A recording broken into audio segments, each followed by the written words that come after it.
Hi viewers, welcome to BS talk show. నేను మీ Borra Srinivas.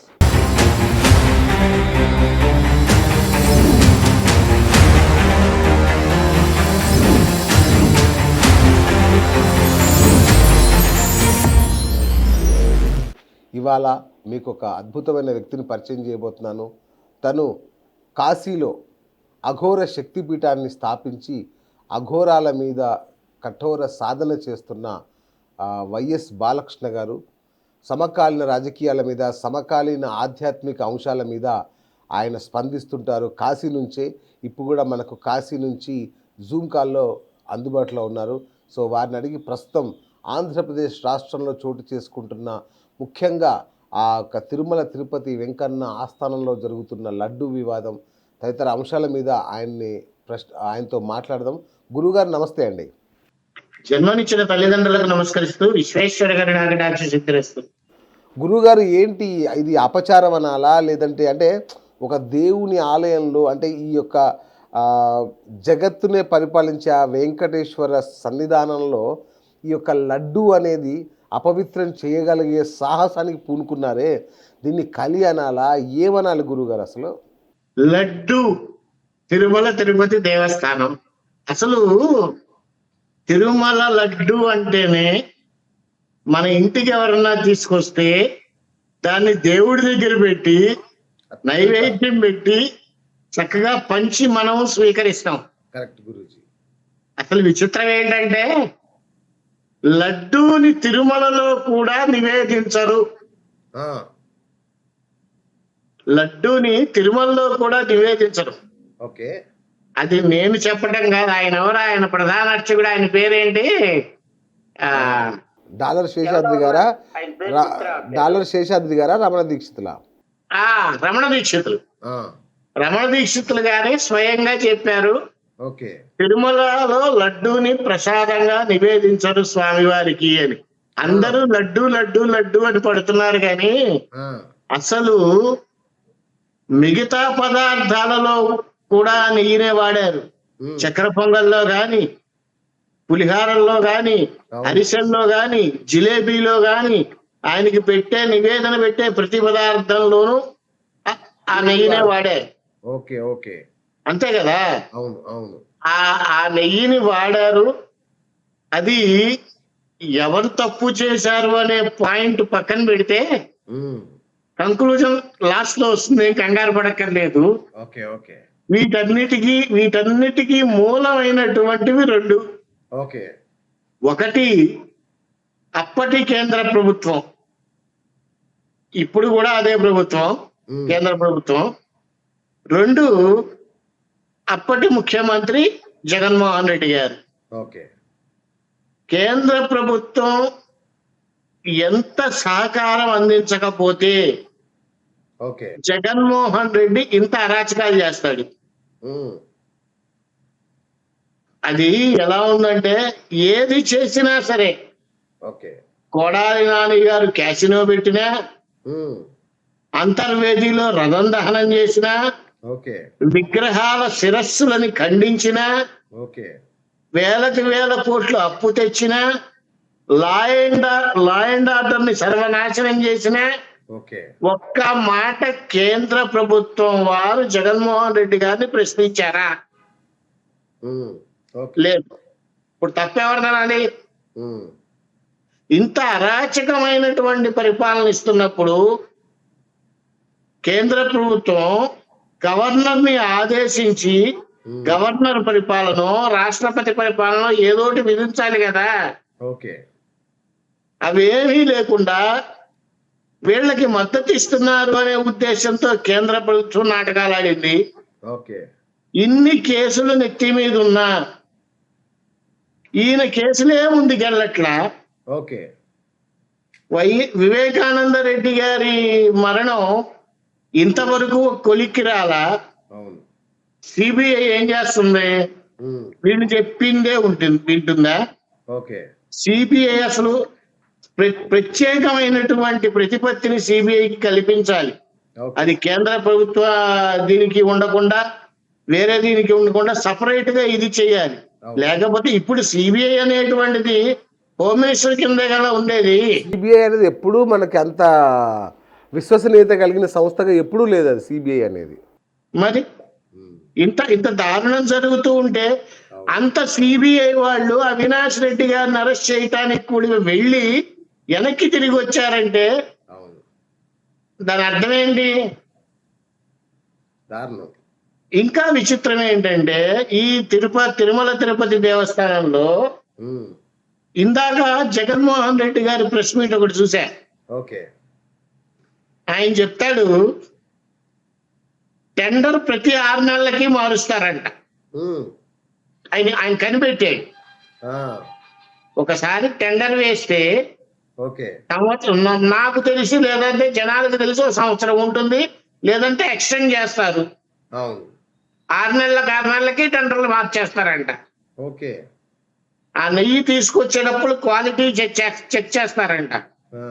Quality check చేసినప్పుడు అంత క్వాలిటీగా ఉన్న నెయ్యి అయితే మరి ఎందుకు కల్తీ జరిగింది? గురుగారు నాకు ఒక విషయం చెప్పండి.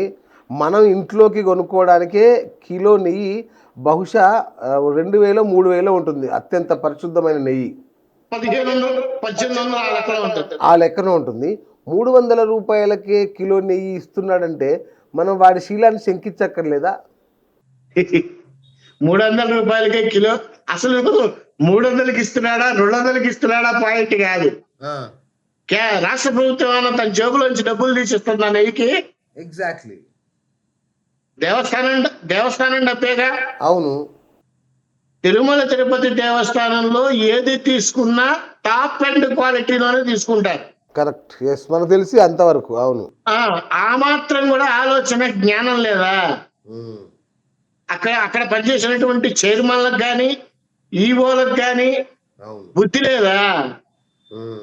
ఇవన్నీ పక్కన పెడితే ఈ రమణ దీక్షితులు గారు ఈ విషయాలన్నీ నాకు ఎప్పుడో తెలుసు. అవును, ఆయన ఒక స్టేట్మెంట్ ఇచ్చాడు. నేను అధికారులకి చెప్పున్నాను, అన్ని బానే ఉన్నాయి, అధికారులకి చెప్పావు, అందరికి చెప్పావు, మీడియా ముందుకు ఎందుకు రారా? ఇప్పుడు ఎందుకు వస్తున్నావు? గుడ్డి గురానికి ఏమన్నా పళ్ళు తవ్వుతున్నావు ఇప్పటిదాకా? బుద్ధుండక్కర్లా? సాక్షాత్తు ప్రపంచం మొత్తానికి కలియుగ దైవం ఎవరు అంటే ఏడుకొండలవాడ వెంకటరమణ గోవింద గోవింద అని ముక్త కంఠంతో మనం అరుస్తూ ఉంటాము, కొలుస్తూ ఉంటాము. అటువంటి ఆయనకి ఇంత దారుణమైనటువంటి మోసాన్ని చేస్తే భగవంతుడు ఏమన్నా క్షమిస్తాడా? గురుగారు, ఇది రాను రాను రాజకీయ రంగు పులుముకుందా, లేదంటే రాజకీయం కోసమే సృష్టించబడిందా? అంటే ఈ లడ్డు అనే వివాదాన్ని జగన్మోహన్ రెడ్డిని టార్గెట్ చేయడం కోసం ఇంత పెద్ద ఎత్తున దీన్ని తీసుకొస్తున్నారా? ఎందుకంటే ఒక స్థాయిలోకి వెళ్ళిపోయింది ఇది ఇష్యూ. జగన్మోహన్ రెడ్డి కూడా ఉక్కిరి బిక్కిరి అవుతున్న పరిస్థితి. జగన్మోహన్ రెడ్డి గారిని ఒక కార్నర్ చేయాల్సిన అవసరం లేదండి. జగన్మోహన్ రెడ్డి గారు ఆల్రెడీ కార్నరే. రీజన్ ఏంటంటే చెప్పేవాడు ఎదవైతే వినేవాడు వెదవన్నర వెదవ అని ఆయన నోటికి ఏదొస్తే అది మాట్లాడేస్తూ ఉంటే వినేవాళ్ళు గొర్రెల్లాగా తలకాయ ఊపుతూ ఉంటారా? బుడమేరు దగ్గరికి వెళ్ళి బుడమేరు నది అంటాడు. అది నదా వాగా కూడా తెలియని మనిషికి బుడమేరు గురించి మాట్లాడటం, దానికి వత్తాసుగా చెక్కపజం చేస్తూ ఈ రోజా గారు, కొడాలి నాని గారు, అసలు వీళ్ళని గౌరవించడం కూడా చాలా అసహ్యంగా ఉంది. వీళ్ళ మూలకంగానే సర్వనాశనం అయిపోయింది. జగన్మోహన్ రెడ్డి గారికి పార్టీని నడపడం చేత కాదండి. బిజినెస్ చేయమంటే చేస్తాడు కానీ పార్టీని నడపడం చేత కాదు ఆయనకి. జీరో నాలెడ్జ్ ఆయనకి, అసలు నాలెడ్జే లేదు. ఏదో మాట్లాడేస్తూ ఉంటాడు. పేపర్ పెట్టిస్తే ఎవరో రాసిన చెప్పి చదువుతూ ఉంటాడు. ఆ చదివిందైనా కనీసం తర్వాత అర్థం చేసుకుంటాడా అంటే అర్థం చేసుకోడు. ఇందాక అదే ప్రెస్ మీట్ లో చూశాను నేను, ఆయన మాట్లాడుతూ ఉంటేనే డిక్లరేషన్ మీద సంతకం పెట్టాలంట, నా మతం మానవత్వం, రాసుకోండి పోండి, ఇలాంటి మాటలో మాట్లాడేది. మాజీ ముఖ్యమంత్రి ఇలా మాట్లాడతాడా? సార్, మాజీ ముఖ్యమంత్రి కూడా డిక్లరేషన్ ఇవ్వాలా? కాదు కాదు, ఆ, నువ్వెంత అసలు ఆఫ్టర్ ఆల్ యాక్షన్ చీఫ్ మినిస్టర్వి. ఆ, అబ్దుల్ కలాం గారు, సోనియా గాంధీ గారు పెద్ద పెద్ద వాళ్ళ డిక్లరేషన్ మీద సంతకం పెట్టి దర్శనం చేసుకున్నారు. ఈయన ఎంత, ఉమ్, ఈయన అనుకుంటున్నాడు నేను తిరుమల వెళ్ళలేకపోవడానికి కారణం డిక్లరేషన్ మీద సంతకం పెట్టాల్సి వస్తుందనే ఉద్దేశంతోనే వెళ్ళలా. ఓకే.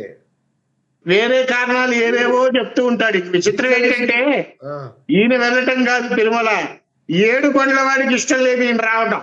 ఆ, ఆయన పర్మిషన్ ఇస్తేనే మనం వెళ్ళేది. అవును అవును. 7 కొండల వాడు పర్మిషన్ ఇస్తేనే ఆ వెంకటేశ్వరుని దర్శనం చేసుకునే భాగ్యం కలుగుతుంది. నిజం నిజం. ఎవరైనా చాలు, ముఖ్యమంత్రిగా ఉన్నప్పుడు కర్మగాలి తప్పక రావాల్సి వచ్చి ఇచ్చావు, ఉమ్, ఇక నువ్వు అవసరం లేదు నాకు, కిందే ఉండని చెప్పి పంపించేశాడు. ఉమ్, అలాగే దీన్ని నిజంగానే రాజకీయం కూడా చేస్తున్నారు. ఓకే. దీన్ని రాజకీయం కూడా చేస్తున్నారు. ఎందుకంటున్నానంటే ఈ మాట, నిన్న పవన్ కళ్యాణ్ గారు ఈ మధ్య ఏదో ప్రాయశ్చిత్త దీక్ష అని పట్టారు ఆయన. అవునండి అవునండి అవును. ఎవరికి ప్రాయశ్చిత్త దీక్ష? ఆ, ఆయన చేసుకుంటున్నాడా, ఆ, జనాల కోసం చేస్తున్నాడా, ఆ, లేదా రాష్ట్ర ప్రభుత్వం కోసం చేస్తున్నాడా? ఉమ్, ఆయన చేసుకునేటట్టు అయితే ఆయన ఇష్టం చేసుకోవచ్చు. ఓకే. రాష్ట్ర ప్రజల కోసం రాష్ట్ర ప్రజలు చేసుకోవాలి, కానీ ప్రాయశ్చిత్త దీక్ష మీరొక్కళ్ళు చేస్తే దాన్ని ప్రాయశ్చిత్త దీక్ష అనరు. ఉమ్, ఈ ప్రాయశ్చిత్తం అనేటువంటిది వీళ్ళెవరు చెయ్యక్కర్లా, ఆల్రెడీ 7 కొండల వాడు చేసేసాడు. ఉమ్, ఎప్పుడైతే జగన్మోహన్ రెడ్డి గారి ప్రభుత్వం వెళ్ళిపోయిందో ఉమ్, ఆ తర్వాత వచ్చిన వరదలకి అపార్ట్మెంట్లతో సహా మునిగిపోయింది అవును ఆంధ్రాలో. అవును. అప్పుడే ఆయన ప్రాయశ్చిత్తం చేసేసాడు వెంకటేశ్వరుడు. ప్రతి ఒక్కళ్ళ ఇంట్లో ఆ గంగని చల్లి ఉమ్, మీకు ప్రాయశ్చిత్తం చేస్తున్నాను రా అని చెప్పి ప్రాయశ్చిత్తం అప్పుడే చేశాడు 7 కొండల వాడు. ఉమ్, కానీ దీనికి మూల కారణం అయితే మాత్రం ఖచ్చితంగా కేంద్ర ప్రభుత్వమే. ఎవరన్నా ఒక్కళ్ళు వచ్చి మాట్లాడారా ఇప్పటి వరకు? ఉమ్, ఒక్కళ్ళు లేదు. ఎందుకు మాట్లాడట్లేదు? ఉమ్, అంటే ఇప్పుడు కారణం ఏంటి? ఆ, ఇప్పుడు వాళ్ళ తరఫున కాదు గురుగారు, వాళ్ళ తరఫున పవన్ కళ్యాణ్ మాట్లాడుతున్నట్టున్నాడు కదా బీజేపీ తరఫున. సార్, పవన్ కళ్యాణ్ గారు అంటే నాకు ఒక విధంగా అభిమానం ఉండేది. ఉమ్, ఇప్పుడు ఆ అభిమానం కూడా కాస్త పోయిందేమో అనిపిస్తోంది. ఆ, ఆయన డైలాగే, నాకు తెక్కు ఉంది దానికి లెక్క ఉంది అంటాడు కదా. అవునవును. ఆయనకి తెక్కుందో లెక్క ఉందో లేదో తెలియదు, కానీ తిక్క మాత్రం ఉంది. ఆ, ఆయన చెప్పిన వీడియోస్ పాతవి ఒక్కసారి రీకలెక్ట్ చేసి చూసుకోండి. ఆ, వాళ్ళ అమ్మగారు దేవుడి దగ్గర దీపారాధన చేస్తే వాళ్ళ నాన్నగారు వచ్చి దాంట్లో సిగరెట్ వెలిగించుకునేవాడంట. ఆ, ఆయన చెప్పారు. అవును చెప్పారు. అవును. ఈయన సనాతన ధర్మాన్ని కాపాడతారు. ఉమ్. ఆయన అద్భుతమైన వారాహి దీక్ష దగ్గర నుంచి ఆయన చేయని దీక్ష లేదు కదా గురుగారు. ఆధ్యాత్మికంగా మీ అందరికంటే ఎక్కువ ఆయన చేస్తున్నట్టుగా అనిపిస్తుంది నాకు. మీడియా ముఖంగా, ఏదో మీడియా కోసమే కదా. ఇప్పుడు వారాహి దీక్ష చేశారా, ప్రాయశ్చిత్త దీక్ష చేశారా, అవన్నీ పక్కన పెట్టండి. ఓకే. మనం మాట్లాడేటప్పుడు మాటకి కట్టుబడి ఉండాలి. ఆ మాటకి కట్టుబడి లేకపోతే ఎన్ని అవమానాలు వచ్చినా స్వీకరించే గుణం ఉండాలి. మొన్న ఈ మధ్య ఒక ఫంక్షన్ లో కార్తీక్ గారు ఎవరో ఒక యాంకర్ లడ్డు గురించి అడిగితే, అమ్మా అది సెన్సిటివ్ టాపిక్, అది ఇప్పుడు మాట్లాడద్దు అని అంటే, అది ఆ విషయం పవన్ కళ్యాణ్ గారికి తప్పు అనిపించింది. ఎందుకు తప్పు అనిపించిందో నాకు అర్థం కాదు. సెన్సిటివ్ టాపిక్ అమ్మా ఇప్పుడు మాట్లాడద్దు అని అన్నారు. వెంటనే ట్వీట్ చేశారు, మైక్లో చెప్పారు పవన్ కళ్యాణ్ గారు, ఇలా మాట్లాడటం పద్ధతి కాదు అని. కార్తీక్ గారు ఆయన సంస్కారంతో వెంటనే సారీ చెప్పారు. అసలు ఆయన సారీ చెప్పాల్సిన అవసరమే లేదు. అంతే కదా. ఇప్పుడు లడ్డు, ఇప్పుడు మీరు నన్ను అడిగారు లడ్డు గురించి, నాకు తెలిసింది చెప్తా, తెలియలేదనుకోండి ఏం మాట్లాడతాను, సెన్సిటివ్ టాపిక్ అండి, తర్వాత దాని గురించి మాట్లాడదామని ఏదో తప్పించుకోవడానికి చూస్తారు. అది తప్పెలా అవుతుంది? అవదు కదా. అవ్వదు కదా. అలాగే ఈ కొడాలి నాని గారు, ఆ, ఈయన స్టేట్మెంట్, ఆ, నేను సంవత్సరానికి 10 సార్లు వెళ్ళి గుండు కొట్టించుకొస్తాను. ఆ, లోకేష్ గారు ఎప్పుడన్నా కొట్టించుకున్నారా? చంద్రబాబు నాయుడు గారు ఎప్పుడన్నా కొట్టించుకున్నారా? ఆ, వాళ్ళు కొట్టించుకున్నారా లేదా అనేది నీకెందుకు? ఉమ్, నువ్వెందుకు వెళ్ళి కొట్టిస్తున్నావు? క్యాసినో తెచ్చావు, గంగలో మునిగితే పాపాలు పోతాయి అంటారు కొంతమంది మూఢభక్తులు. నువ్వు క్యాసినో కల్చర్ తెచ్చావు, అది పాపం అయింది, వెళ్ళావు గుండు కొట్టించుకున్నావు. ఉమ్, విగ్రహాలను శిరో ఖండాలుగా నరికించేసావు, పాపం అయింది, గుండు కొట్టించుకున్నావు. ఆ, అంతర్వేది రథం దహనం అయితే రథాన్ని ఉంది కొత్త చేయించచ్చు. నోరే కదా, నాలికని నోరు ఏదైనా మాట్లాడేస్తుంది. అయ్యో పాపం మాట్లాడేసానే, గుండు కొట్టించుకున్నావు. సిగ్గుండాలి మాట్లాడడానికి. ఉమ్, కడుపుకి అన్నం తినే వాళ్ళు మాట్లాడే మాటలు ఇవి. ఉమ్. ఏదొస్తే అది మాట్లాడటమేనా? చెప్పండి. సో సో ఈ ఇష్యూలో ఇప్పుడు ఏం జరగాల్సి ఉంటుంది గురుగారు? ఇప్పుడు ఇది లడ్డు ఇష్యూలో లడ్డు విషయంలో సిట్ అనేటువంటిది వేశారు కదా, అవును, అవును, ఇన్వెస్టిగేషన్ టీమ్ ని, అవును, స్పెషల్ ఇన్వెస్టిగేషన్ టీం వేశారు కదా, అవును, వాళ్ళు వీలైనంత త్వరగా ఈ దోషుల్ని పట్టుకొని ఉమ్, వెంటనే అసలు శిక్షించాలి. ఓకే, ఇమ్మీడియట్ గా యాక్షన్ అది ఉండాలి. ఓకే, ఇలా లేకపోతే ప్రతిరోజు ఇది టాపిక్ బర్నింగ్ అవుతూనే ఉంటుంది. అవును, చివరికి ఏ దారికి వస్తుందంటే ఇది మత విద్వేషాలు రెచ్చగొట్టి ఆల్రెడీ మతాలు కొట్టుకునే స్థితి దాకా వెళ్తుంది. ఎగ్జాక్ట్లీ గురుజీ. ఎందుకంటే ఇది నిజంగానే కార్తీక్ గారు అన్నట్టు చాలా సెన్సిటివ్ టాపిక్.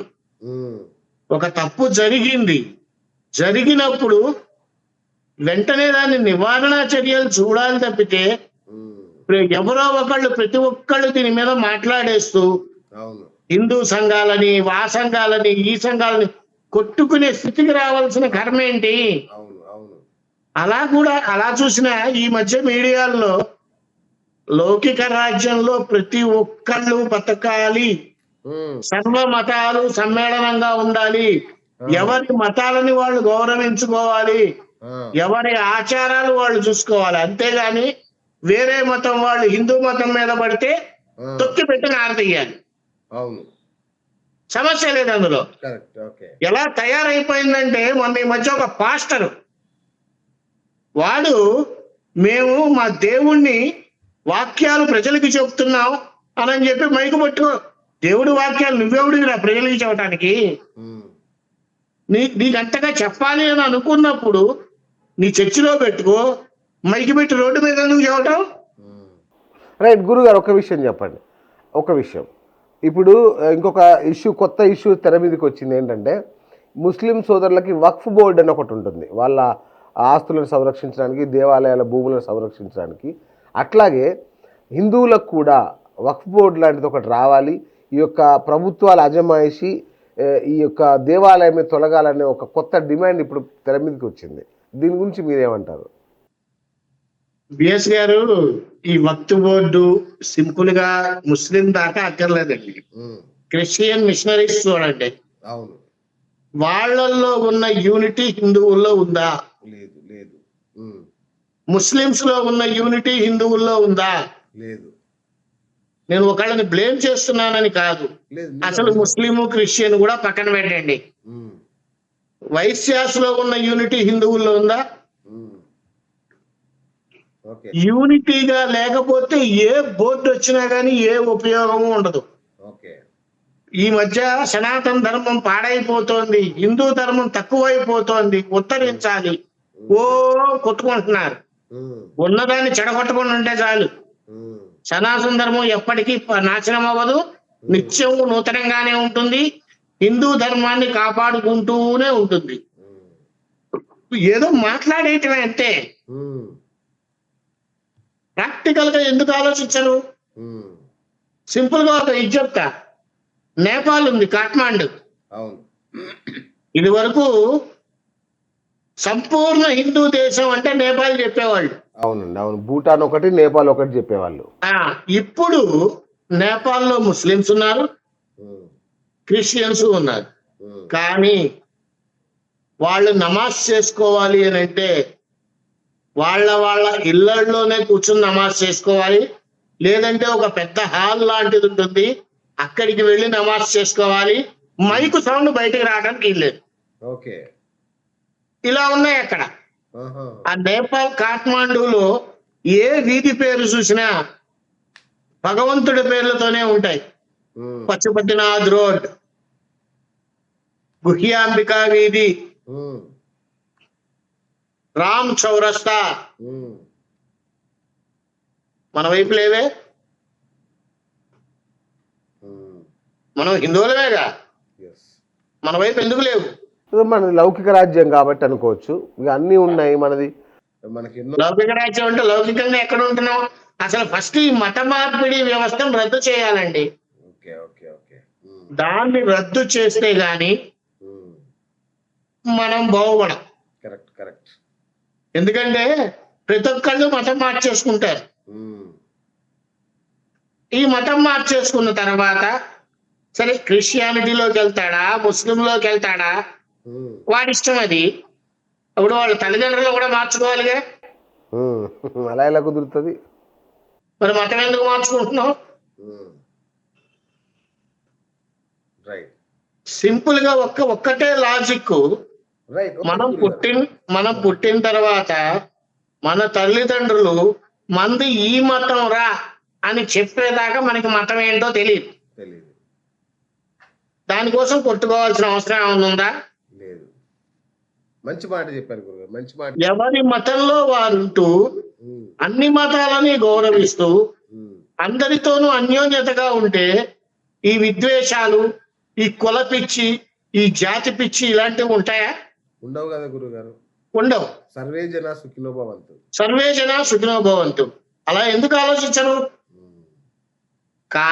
కానీ ఇక్కడ చాలా పాయింట్స్ ఉంటాయి. కానీ వేరే వాడు మన మతంలోకి వస్తే, మన మతంలోని వేలెత్తి చూపిస్తే మాత్రం వాడు చొక్కా బట్టల మతం తీసుకొట్టాలి. మతం మారు నీ చావు నువ్వు చావు. హిందూ పేరు ఎందుకు? రైట్. గురుగారు ఒక్క మాట, ఈ మధ్య మీరు ఒక స్టేట్మెంట్ ఇచ్చినట్టున్నారు, మాజీ మంత్రులు అందరూ జైలుకి వెళ్తారు, జగన్ కు ప్రాణగండం ఉందనేది ఒక మీరు స్టేట్మెంట్ ఇచ్చినట్టున్నారు. ఏంటి గురుగారు అది? ఎలా చెప్పగలిగారు అది? ఏదో భగవంతుడు చెప్పించాడు చెప్పా. ఎలా చెప్పగలిగారు అంటే నేను మీ ఛానల్లోనే అనుకుంటా, అదేదో వీళ్ళు ఎవరు గెలుస్తారు అని అంటే బీజేపీలో ఈటల రాజేంద్ర గెలుస్తాడని చెప్పా. గుర్తుందో లేదో మీకు ఫోన్ కాల్లో? చెప్పారు. ఎలా చెప్పాము అంటే భగవంతుడు ఇది అసలు సంవత్సరం క్రితం చెప్పాను నేను. అంటే జాతకం ప్రకారం చెప్పారా లేదంటే ఎలా చెప్పారని నా ఉద్దేశం. దాన్ని జాతకం ప్రకారం చెప్పలేదు నేను. జాతకం యాక్చువల్ గా జగన్మోహన్ రెడ్డి గారి జాతకం నా దగ్గర లేదు. జాతకం ప్రకారం అయితే నేను చెప్పలేదు. సంవత్సరం క్రితమే జగన్మోహన్ రెడ్డి గారు ఓడిపోతారు అని చెప్పిన మొట్టమొదటి వ్యక్తిని నేను. 1 year బ్యాక్ వీడియోస్ ఇప్పటికీ యూట్యూబ్ లో స్క్రోల్ అవుతూనే ఉన్నాయి. కేంద్రంలో కూటమి తప్పితే వేరే ప్రభుత్వం రాదు అని చెప్పిన వ్యక్తిని నేను. చంద్రబాబు నాయుడు కేంద్రంలో చక్రం తిప్పుతాడు, మళ్ళీ పవర్స్ అన్ని రిటర్న్ అవుతాయి అని చెప్పిన వ్యక్తిని నేను. నేను చెప్పిన అన్ని జరిగినాయి. ఆ తర్వాత భయంకరమైనటువంటి వరదలు ఆంధ్రప్రదేశ్ ను ముంచెత్తుతాయి అని కూడా చెప్పాను. ఇవన్నీ ఉన్నాయి వీడియోలో. అండ్ సెన్సేషనల్ న్యూస్ ఏంటంటే ఇంకా 2 సార్లు ఆంధ్రప్రదేశ్ కి వరదల ముప్పు ఉంది ఈ సంవత్సరం. ఖచ్చితంగా ఉంది. అవునా? ఏం చేయలేరా గురుగారు? మనం ఏం చేయలేమా? ఏం చేయలేమంటే ప్రకృతి విపరీతాలను ఏం చేస్తాం? ప్రకృతి కోపంగా మారినప్పుడు ఇలాంటి ప్రళయాలు వస్తాయి. ప్రకృతి వికృతిగా మారినప్పుడు వస్తాయి ఇలాంటివి. వికృతిగా ఎందుకు మారింది అని అంటే జగన్మోహన్ రెడ్డి కారణం. పైన ఎక్కడ హెలికాప్టర్లో వెళ్ళి కింద చెట్లు కొట్టేయడం ఏంటండి? గురుగారు అఘోరాలకి ఏమైనా ప్రత్యేక శక్తులు ఉంటాయా గురుగారు? అంటే మీరు అఘోర సాధన చేస్తున్నారు కదా, అంటే దీనికి సంబంధించి మళ్ళీ నెక్స్ట్ ఎపిసోడ్ లో మీ దగ్గర నుంచి సవివరమైన వివరణ తీసుకుంటాను. ఒక 2 ఎపిసోడ్ లో వివరణ తీసుకోవడం కాదు, నాకు తెలిసి ఈ కార్తీక మాసంలో నేను మిమ్మల్ని కాశీకి పిలిపిస్తా. ఆహా బా కాశీకి పిలిపించి మేము ఏ విధంగా సాధన చేస్తాం, వెరీ నైస్. మా సాధన ఎలా ఉంటుంది, ఆ టైంలో మా ముఖ కవళికలు ఎలా ఉంటాయి, ఓకే ఏ విధంగా ఉంటాం, ఏం తింటాం, బా ఇలాంటివన్నీ డైరెక్ట్ గా లైవ్ గా షూట్ చేసుకోవచ్చు మీరు. ఇది నా చిరకాల వాంఛ గురువు గారు, మీరు నెరవేరుస్తున్న చాలా ధన్యోస్మి. తప్పకుండా ఈ కార్తీక మాసంలో డెఫినెట్ గా పిలిపిస్తాను మిమ్మల్ని. మీరు ఎప్పటి నుంచి అసలు ఒక అఘోర సాధన ఎలా ఉంటుంది, అసలు శివభక్షణ అంటారు, లేదంటే చాలా చెప్తుంటారు అఘోరాల గురించి, చాలా అపోహలు లేదంటే భయాలు సందేహాలు చాలా ఉన్నాయి. సో మాకు ప్రత్యక్షంగా మీ అఘోర దీక్షను వీక్షించే భాగ్యం కల్పిస్తే ఇంకా చాలా సంతోషం. తప్పకుండా మిమ్మల్ని పిలిపిస్తాను. అంతకు ముందు కూడా నేను ఒకసారి అనుకున్నాను కానీ అది టైం కుదరలేకపోయింది. ఆ టైంలో ఏదో నేపాల్ ట్రిప్ ఏదో వేయాల్సి వచ్చి మన అంచీ కెమెరామ్యాన్ ని తీసుకుని వెళ్లాల్సి వచ్చింది ఆ నేపాల్ టూర్ అంతా కూడా. ఈసారి ఓన్లీ కాశీలోనే అఘోరాల జీవన విధానం, అఘోరాలు ఏం తింటారు, వాళ్ళ సాధన ఏ విధంగా చేస్తారు, ఇలాంటివన్నీ కూడా ఖచ్చితంగా నేను మిమ్మల్ని పిలిపించి మరీ షూట్ చేయిస్తాను. నేను ఆల్రెడీ ఒక 4-5 అఘోరాలతో కూడా మాట్లాడి ఉన్నాను. వాళ్ళు కూడా ఒప్పుకున్నారు ఓకే గురూజీ అని. ఖచ్చితంగా చేద్దాం అది. ఎందుకంటే ఎవరు పడితే వాళ్ళు ఏది పడితే అది నోటుకు వచ్చినట్టు మాట్లాడేస్తున్నారు అఘోరాల గురించి. అసలు జీవన విధానం ఏంటి అనేటువంటిది ప్రాక్టికల్ గా చూడట్లేదు ఎవరు. మన ఎపిసోడ్ తోనే ప్రపంచానికి తెలియజేయాలి అఘోరాలు, ఖచ్చితంగా తెలియజేద్దాం, అందులో డౌటే లేదు. ఎస్, అఘోరాలు ఎంత శక్తివంతులు, అఘోరాలు ఎంత గొప్పవాళ్ళనే విషయం మన ఈ కాశీ యాత్రతో బయటికి రావాలి గురుగారు. ఖచ్చితంగా డెఫినెట్ గా చేద్దాం, 100% చేద్దాం. నేనే పిలిపిస్తాను మిమ్మల్ని. Thank you. సో అది ఇవాల్టి విషయాలు గురుగారు. సో మరిన్ని విశేషాలతో మళ్ళీ మీ దగ్గరికి వస్తాను నేను. థ్యాంక్ యూ గురుగారు. సో ఇది ఇవాల్టి బిఎస్ టాక్ షో. నేను మీ బిఎస్ సైనింగ్ ఆఫ్.